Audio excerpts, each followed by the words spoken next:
I was the youngest. My mom raised 3 children, I have 2 older brothers, and my mom worked, a single mom, so I know that she didn't have the best life either. So when I think back to my traumas, it's, like there was a point where I would think, oh, I was upset with my family for how things went, but now that I realize, they're suffering too. Yeah. Wow, it's powerful stuff you're sharing there. So you really just you've seen it all when you were a kid.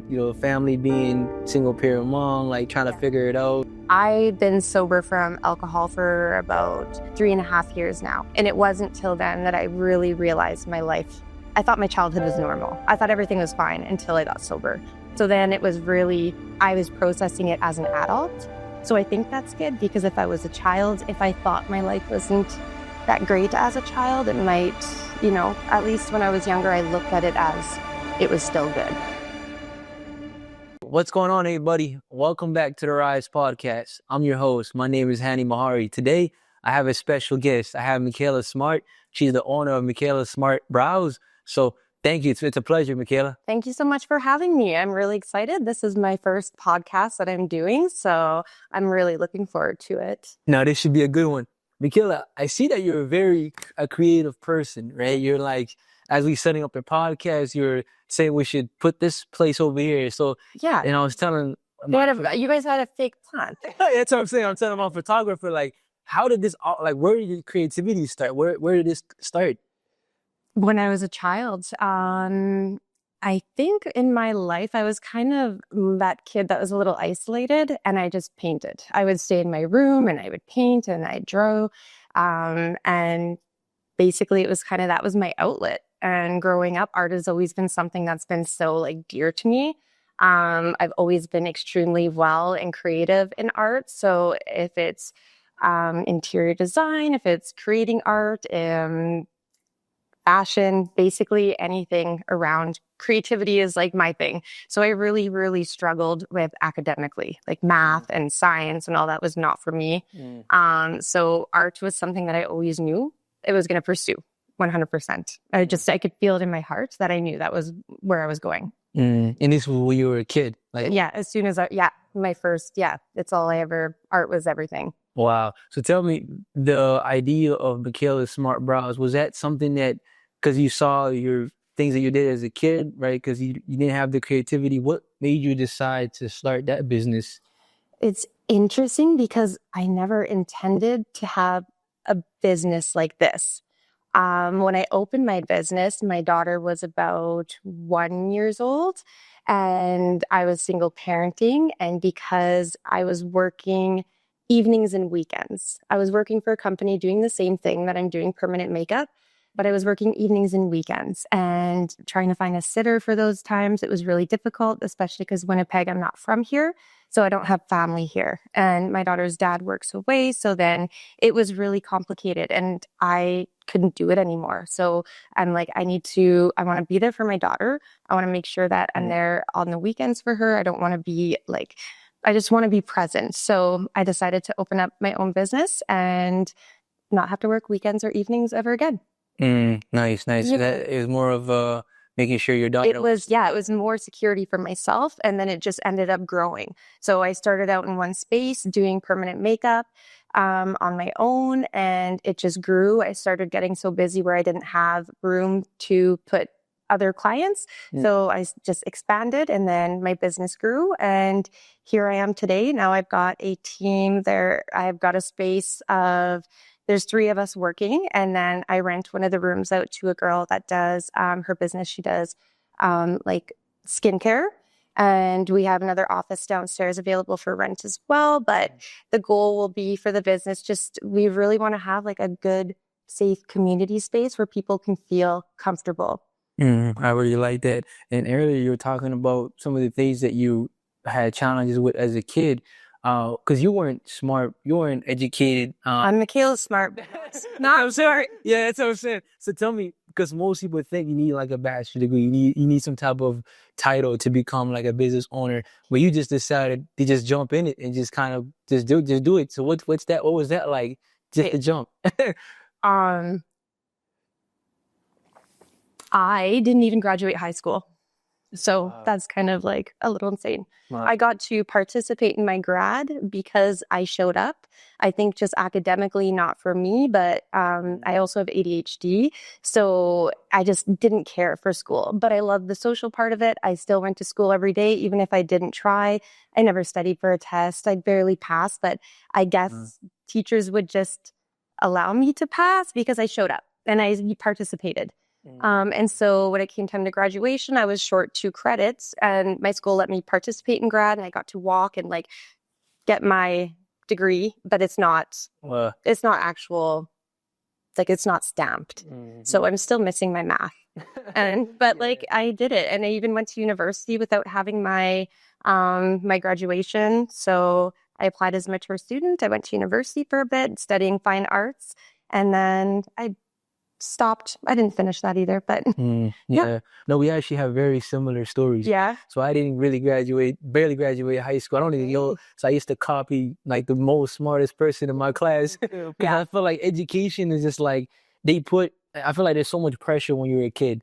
It's like, you want to get these good grades. If you don't graduate, you're a failure. They put so much limitations on you. Yeah. But I think it comes down to really like, what are you actually passionate about? And I think when you transition and I couldn't finish, you're like, okay, what do I do now with my life? Right. So essentially you hit a point where you jump into the unknown. Yeah. You get into things that are going to scare you. And when you start a business, you don't know where to start. You have no idea what you're doing, but you just jump. Yeah. And so tell me, what was that experience like to go from, starting this business? Did you have to, because I know your name was actually Michaela Smart Brows.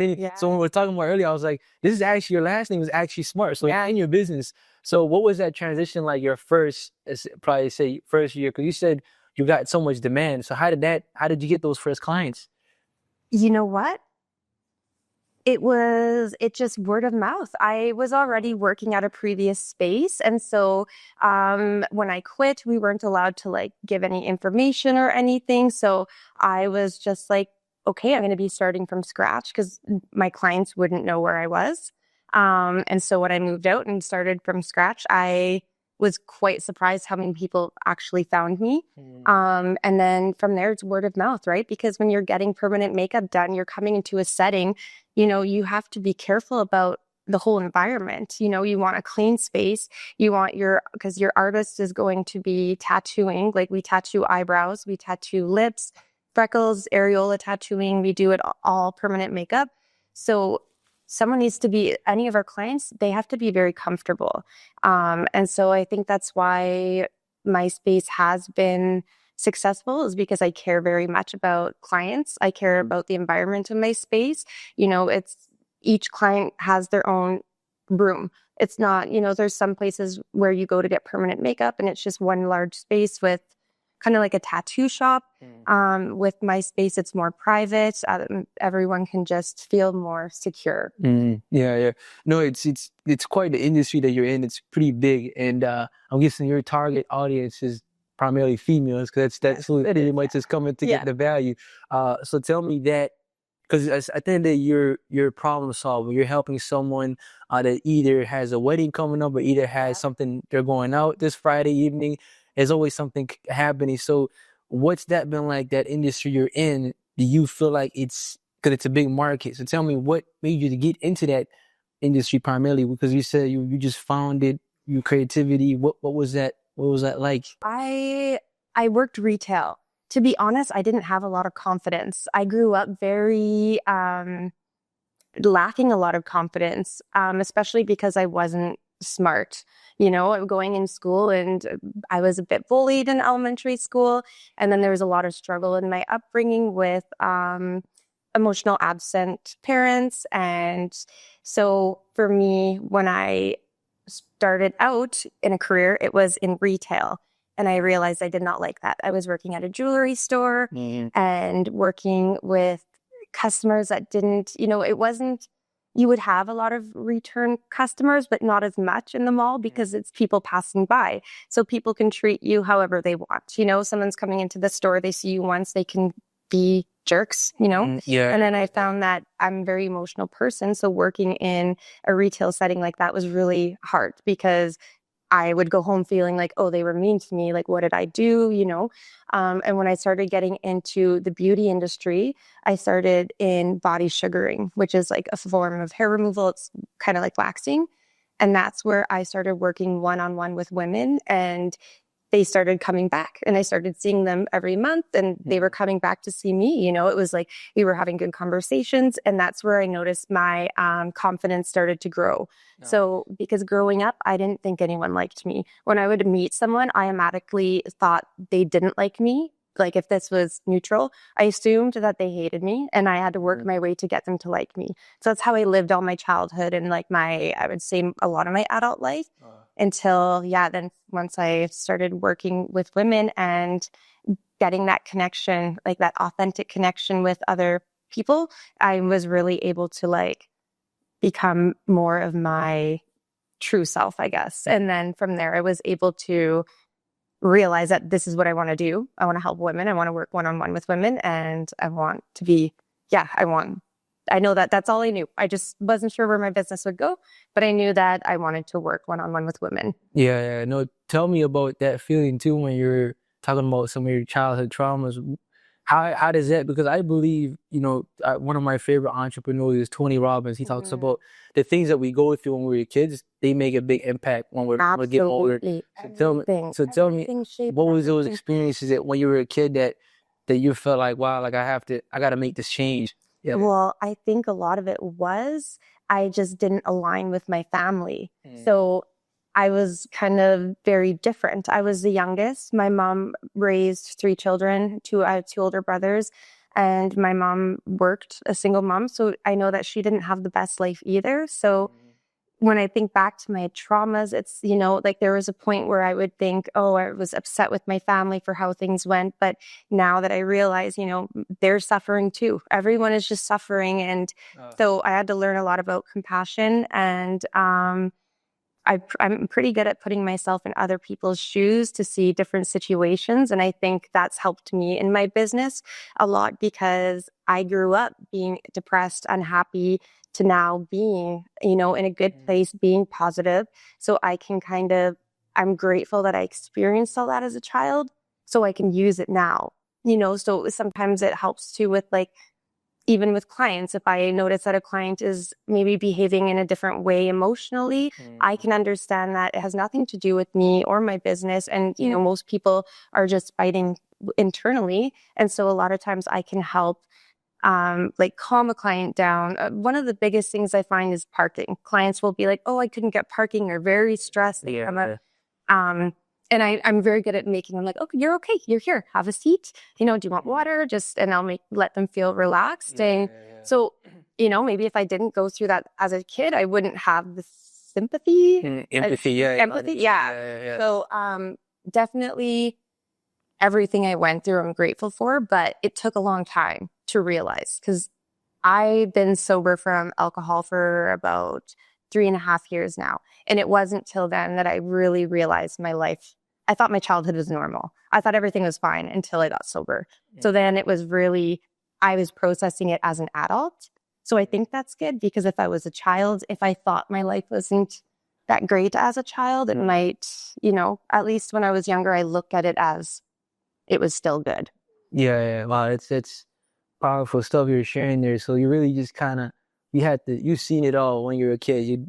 Family being single parent mom, like trying to figure it out. All of us have like ADHD. Yeah. What part of Canada? Because you say you weren't born in Winnipeg. Yeah, I was born in Sudbury, Ontario. Okay. And then my parents separated when I was a baby. So my mom moved back to Saskatchewan. I grew up in Yorkton, Saskatchewan, and I moved to Winnipeg after I finished high school. I knew that home life wasn't for me. So I made like a last minute decision, and I packed my stuff and moved on a Greyhound bus.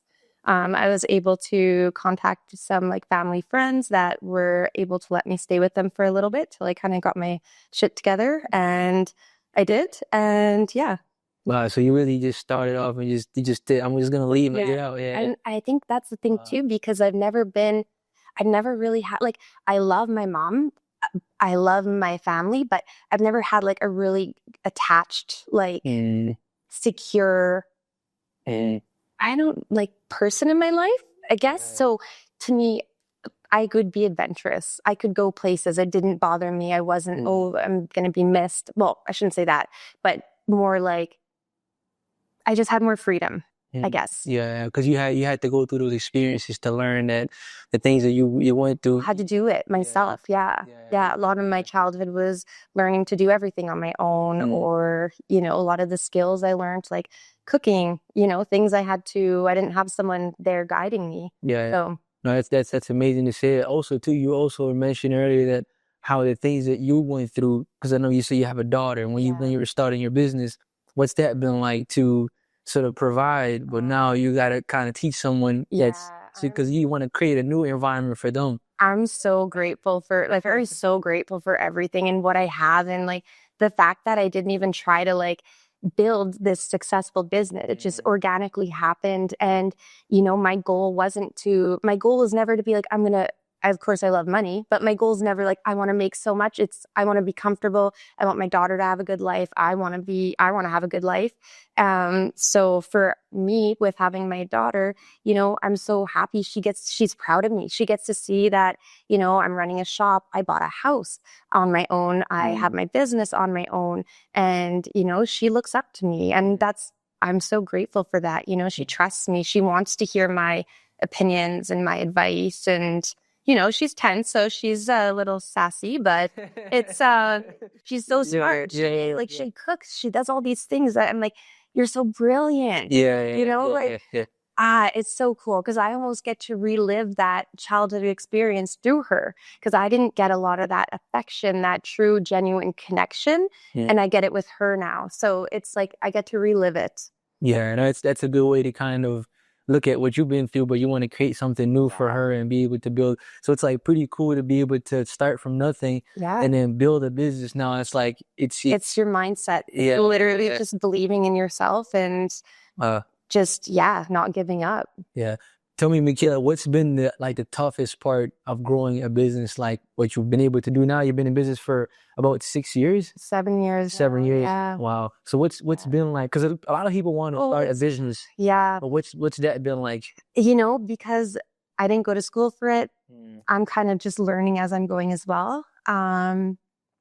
Probably the most challenging for me would be like the actual business side of it, because I'm an artist. I'm super great with my clients. I'm good with my space. But when it comes down to the business side of it, the emails, that I don't do. So that's challenging for me. Also, what's challenging is with ADHD, after I incorporated my business, now I have all these different bank accounts, and that I don't like, because I'm like, I just need one.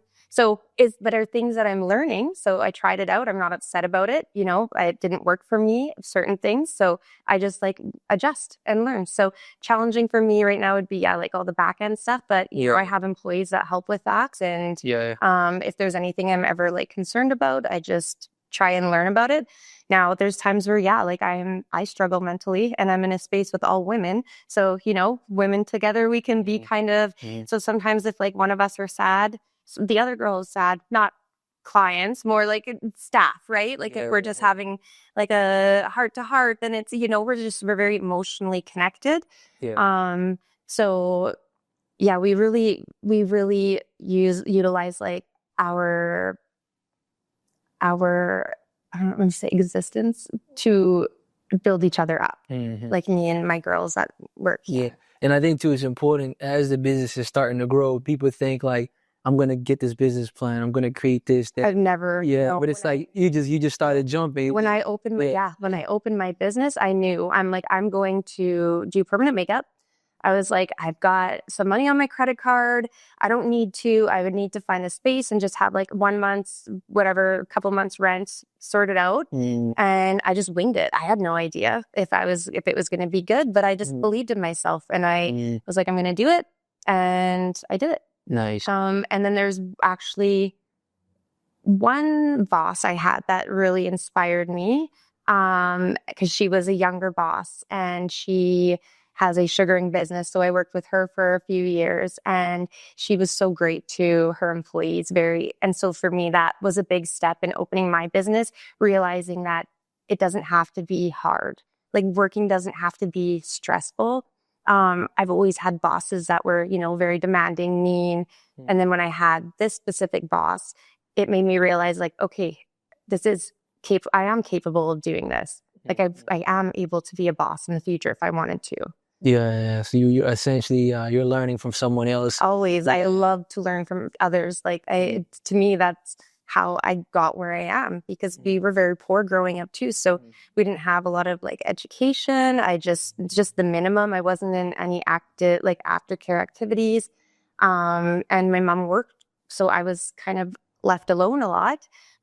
So it's so interesting now as an adult. I'm learning everything, realizing things I'm interested in that I never knew before as well, like history. And yeah, it's pretty cool. Yeah, I think learning is a never-ending process. It's like, never ending. yeah, and you can always learn too from, so like for example, your kid is, he said 10 years old. Oh my gosh. You can probably learn from her. All You the can learn. time. People think like the older you get, like you can't learn from studies. Nowadays, you see people like social media marketing. There's so many different businesses and opportunities. Like someone like just people know something that you don't. Why not just ask? Why not ask a question? Yeah. And I think that's one thing we're trying to create here at Table Space, as you know, with the Handy Lounge, which you came to my last event. Yeah, it was so good. Yeah. So it's like, how do you create a space where people can come? Because as you know, in entrepreneurship, a lot of time it's isolated, right? You're either after your job, after your business is done, you're probably gonna go home, right? And most people think like, you're successful, you're making a lot of money, but there's those down days where you don't feel like you want to do the business. So how do you surround yourself with like-minded people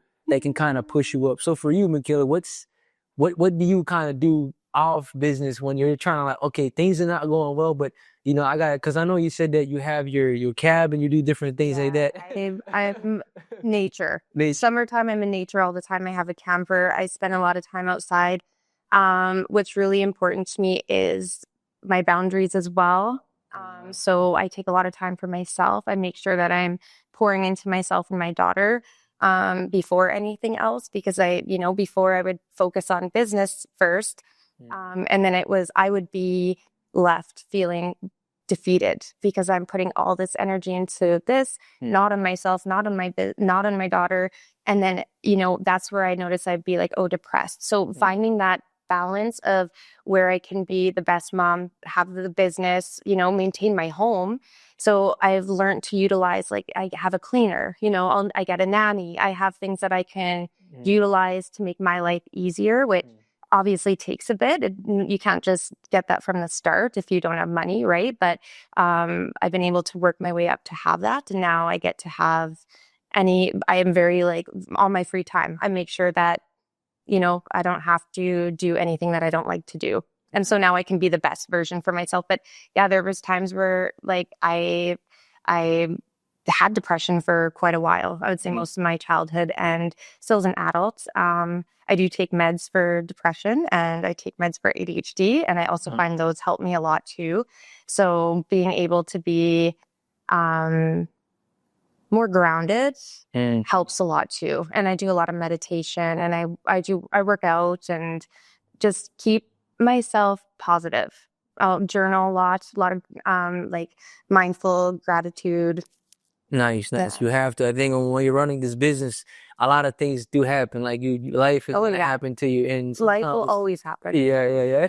That's kind of what it is, and that's why I think what you're talking about is like people, you could relate with it, because it's not like we're not all perfect. Like if we're all perfect, then we won't really be what we are in life. So Michaela, tell me, what does, like, now you have your business, things are kind of running, you're establishing a little bit. I like this James Clear has this quote. He says, you don't fall to your level of your goals, you rise to the level of your systems. So I think when you're going this business, because you said you have a little bit of staff, you have people kind of working for you, but you also like to kind of, if the weekend comes on, you want to kind of be hands off. And for me, one of the biggest things I realize is just when you're always hands on, it's tough to kind of grow. Yeah. So what's that been like, where you're constantly having to like, look at this customer, look at this, and do that? Like you said, the emails, that, and Because I know that's fire. Because we actually talked about this off camera where you're like, Yeah. I need help with this. Or you're always Yeah. asking questions and stuff. So Yeah. how has that process been like when it comes to juggling so many things with the business and You know the what? systems? What I'm learning, I'm still learning, but I just use like outsource for the things that I can't control. And that's the best thing for me. Same with my girls. Like I don't do any of the emails. I have someone that takes care of everything. I just go to work and I'm very grateful for that. I just get to go in, do my clients and go home. I have other people running everything else. And so that gives me that freedom that I can be creative at home with my daughter. I can give her the space that she needs. I can give her the attention, and give myself the time that I need as well. Yeah, and I think most of the times too in business, you think you need to do everything by yourself. Like, I'm gonna do the emails, I'm gonna do this. Yeah. I think that's one of the challenges of like in the beginning, you're like, because I always look at it like you're running at 100-mile pace. It's like you're running, but it gets to a point where you hit a wall, right? Okay, well, for a very long time, I was doing all of that myself. But it's like now looking back, I don't even remember how I did it. Like, how did I write I wrote emails before? I must not have emailed, to be honest, because but my appointment is all booking online. So I never had to really worry about anything because clients would just book online. I didn't have to do anything. But I do have business, like the business phone and emails, but Marzi takes care of that. I don't deal with it. Yeah. So tell me, the business now that you're kind of running and kind of going, that market you're in, it's a very unique. And like, what makes Michaela Smart Brows like unique? What's like the value proposition? People are coming to you. You say you have so much demand. When people are coming to you, like what's like? Cause I'm guessing you have like you're building that community. You're getting clients in. So when someone's referring Michaela Smart Brows, what makes your business kind of different? Hard to say because it's an artistry, right? The same, how I'm going to tattoo eyebrows on someone is going to be different how someone else is going to tattoo, because it is a skill. So I would say my skill has a lot to do with my recurring clients. And also every client is basically a walking advertisement because I'm tattooing their face and then they're going to share with their friends and family. So a lot of it's word of mouth. We just have people come in, but my space, I can connect really well with my clients. I genuinely care. I don't go into my business thinking my work is the best and you need to listen to me. I'm very open with my clients and, if they don't want something a certain way, like I'll work with them. And I understand that, confidence is so important for people. So for me, I want to make sure that I'm giving my clients that confidence because they deserve it. So you're giving them that best experience. They're coming in, Yeah. like culture-wise, you're welcoming them. So that's pretty. I think you have to have that nowadays because you see a lot of businesses, especially like you said earlier, retail. Well, People are just coming in. They're treating people like because a lot of times too, those people are typically working a commission job where it's like now you got to be able to make X amount of sales. So there's no empathy. They just want to sell you a product and get you out the door. Yeah. So what's that been like when it comes to business and you know for sure like.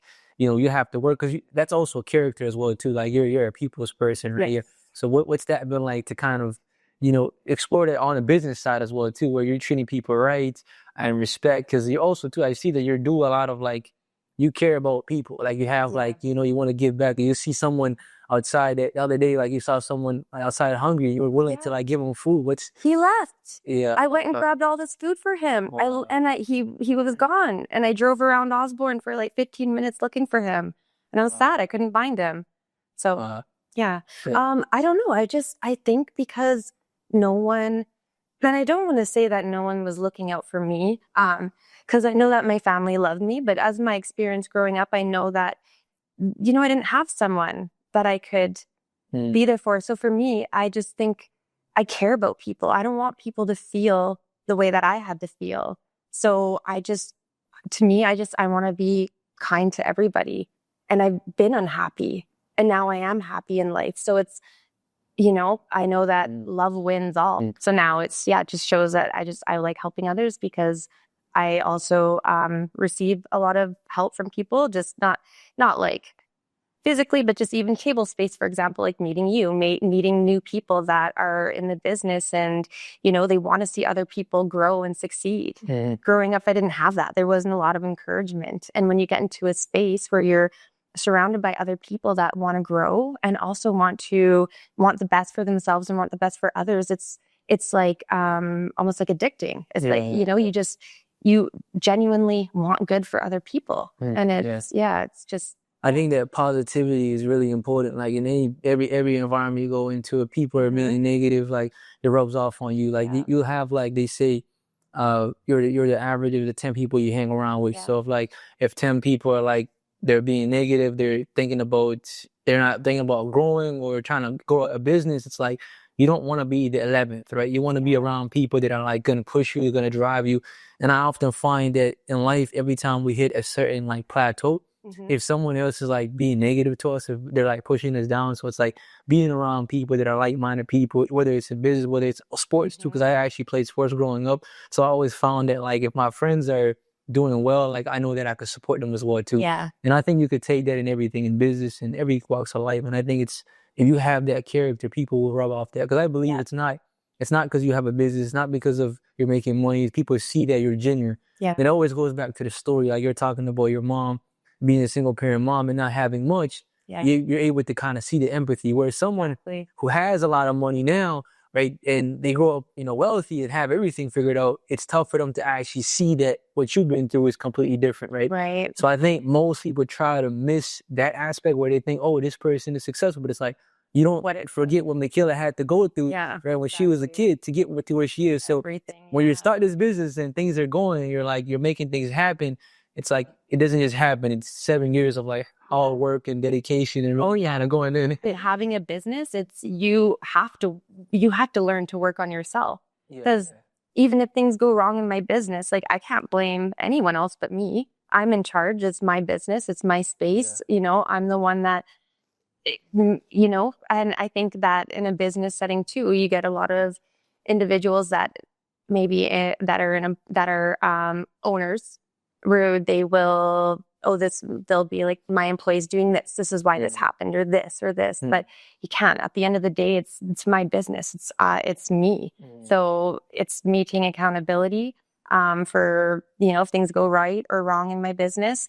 And I think that's a big thing too, because a lot of business owners, they can't do that. I'm also very open with my staff. Like we talk a lot. We're very like connected deep like that as well. So I find that's really helpful with it.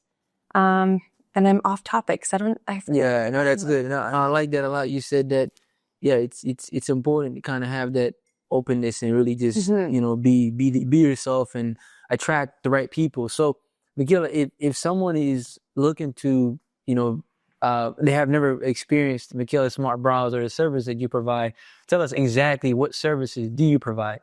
I would say my best skill is tattooing eyebrows. So there's so many different techniques that we use, but we're either using a blade or a small tattoo machine to deposit pigment into the skin. It's just going past the epidermis layer. So we can tattoo hair strokes, so it looks very natural. We can shade it in, so it's more of like a filled in look.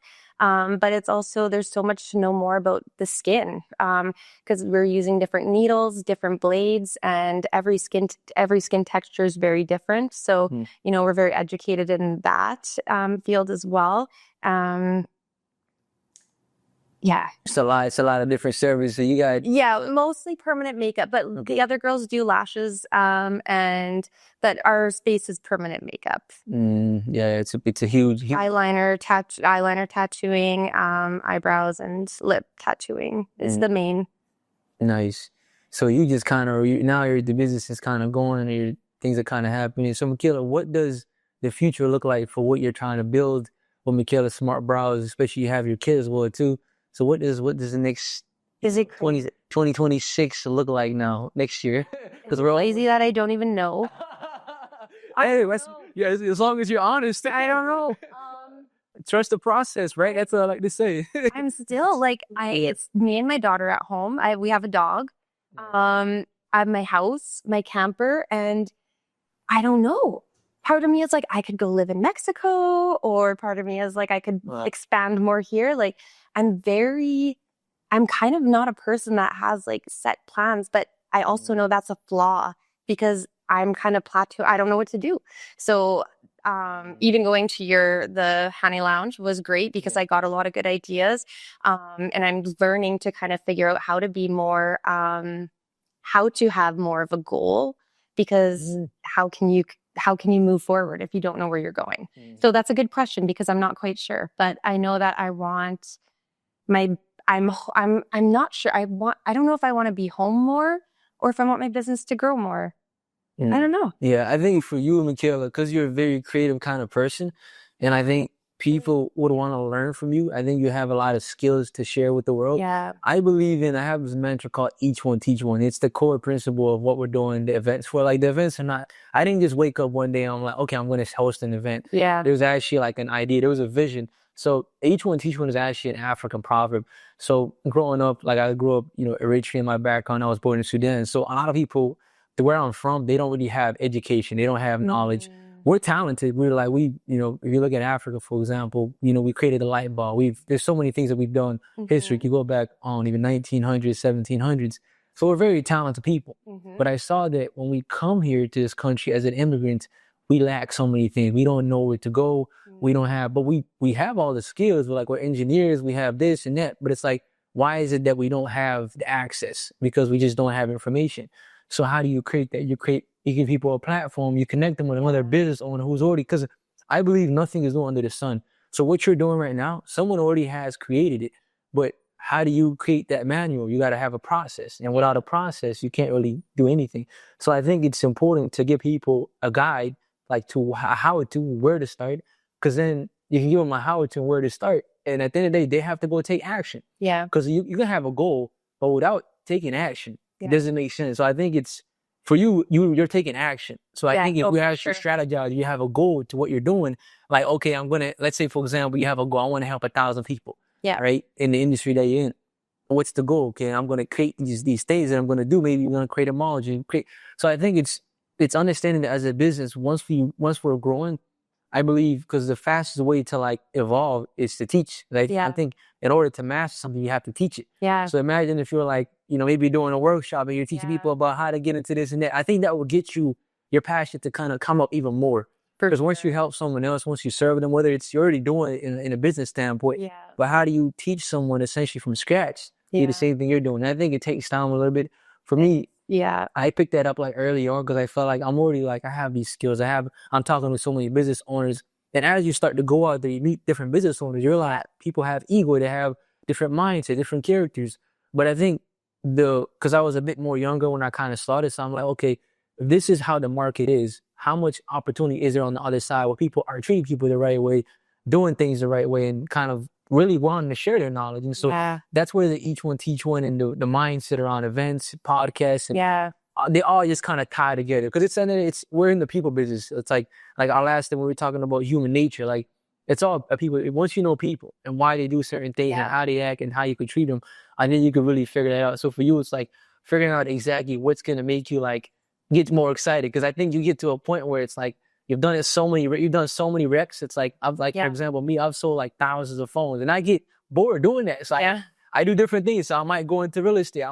So that's kind of where I do now. I just find that we think that we're playing big, but sometimes we're there's just so much more out there for us to kind of try and do. And that's kind of where that's kind of where I find the market really is. So it's good to hear that you're kind of exploring that. And so, Michaela, tell me, what's one word of advice you will leave to our audience?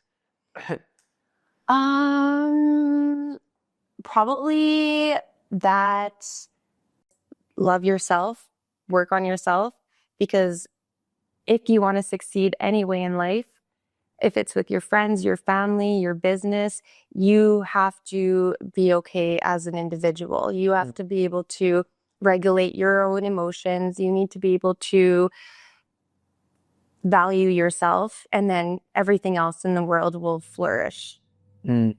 It's the whole the Jim Rohn quote. He said, "I take care of me before you take care of you." In the airplane, you have to take the oxygen before giving it to your child, because if you're not there, what's going to happen, Exactly. And that's the best metaphor of being an entrepreneur. It's really just the self-accountability and really just kind of making it. You're doing it. It's pretty remarkable to hear your story, how you kind of started from that early, and then you figure it out. You jumped into the unknown.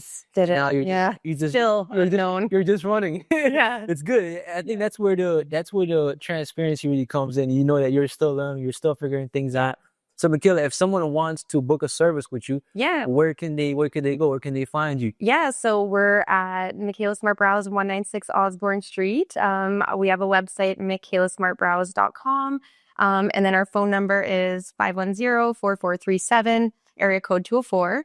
So clients can text, they can call, they can book right online. I would say our website, it's a great website. It has all the information on there. So, that's probably a good place to start. Nice. And you also, too, you've been at Table Space now for 7 years now? 6 years. 6 years, Yeah. okay. Before that, I rented a space down the street. I was renting a room, at a spa down the street. Nice. And Table Space opened, and so I've been here for 6 years. Yeah. Yeah. How has this environment been like for you and running your business? Like, because I've been part of this now. I think it's been 3 months, 4 months now. Honestly, I feel like you guys you've been here longer, no? I don't even know. Yeah. Yeah, it's interesting to see Table Space grow too, because I mean, they started their business when I first started. I was the first one to lease from them. So I've been here since the very beginning, and I've seen all the changes. And it's cool to be able to compare growth of different businesses, because even with the owners of Table Space, like, they're great. I can communicate with them, and we go through the same things with businesses and learning. And but yeah, I definitely think that since you have come into Table Space, I've seen a lot more growth for sure. So that's great. Yeah. I love to hear that. I think the idea of, I think when first time I kind of saw you, you were very welcoming. Yeah. I think that's something that I never really saw in other places. You're like, oh, what's going on? How you doing? Like, what do you, like, oh, you're trying to find out where I was doing. And it's because of the retail. I was taught to customer service, which people don't have anymore. So yeah, that too, working retails, like, you always want to greet everybody and make sure they feel comfortable. And a lot of places lack that now. A lot of, I don't want to say places are selfish, because it's also okay to be selfish, but I don't know. I care a lot about other people's needs, I guess. Yeah. No, I really appreciate it. I think it's been mutual. Like, you're always here. You're always kind of making things happen. You also helped us, the first podcast we did, you helped us move the space around and set it all up and all the equipment. Yeah. So for me, it's been like I found an environment it's a growing environment, I call it, because people are always looking to help one another. It's Osborne is what that's what life is about. Like, why gatekeep? Like, we should all be sharing and helping each other, because why are we trying to, why not, Yeah. No, 100%. So Michaela, thank you so much for being on the show. Thank you. It's a pleasure, and we'll stay in touch. Like I said, if you're looking to do your eyebrows, your makeup, whatever it is, Michaela Smart Brows. So this is the Ride podcast. I'm the host. My name is Hani Mahari. Stay tuned for the next episode, and we're out.